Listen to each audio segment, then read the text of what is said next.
కదా, కానీ నాకు ఇంకా పడుకోవాలనిపిస్తుంది. నాకు ఆకలి కూడా వస్తుంది.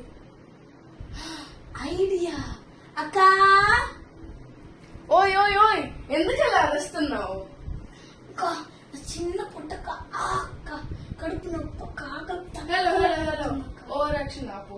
ఇందాకటి నుంచి చూస్తున్నా, పనుకొనే ఉన్నావు.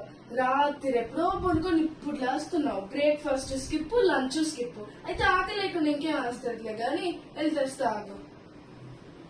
ఏ అవును, నువ్వు ఇప్పుడు లేసావు కదా, బ్రష్ చేసుకున్నావా అసలు? అక్క తినడానికి పడుకోవడానికి ఎందుకు బ్రష్? ఈ పిల్ల మారదు.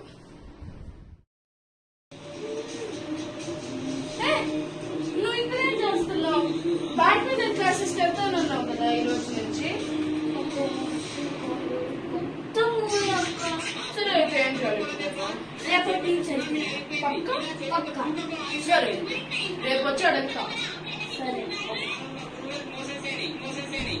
The next day. ఓయ్, నువ్వు ఇంకా స్నానం చేయకుండా ఏం చేస్తున్నావు? బ్యాడ్మింటన్ క్లాస్కి వెళ్తానన్నావు కదా. నేను బ్యాడ్మింటన్ క్లాస్కి వెళ్తానలేదు కదా, సో నేను స్నానం చేయలేదు. నువ్వెందుకు చేయలేదో చెప్పు. అక్క ఈరోజు కొత్త కార్టూన్ అక్క, రుద్ర తన ఫేవరెట్ అక్క. ఎవ్రీ డే సేమ్ టైంకి వస్తుంది అక్క. సో నేనేం చేయాలమ్మా?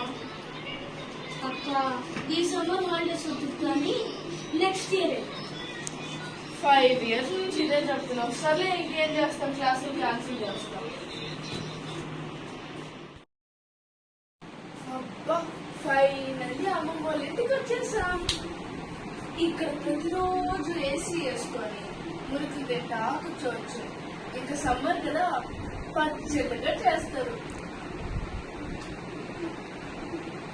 ఇక్కడ మనల్ని తిట్టే వాళ్ళు కూడా ఎవ్వరు లేరు.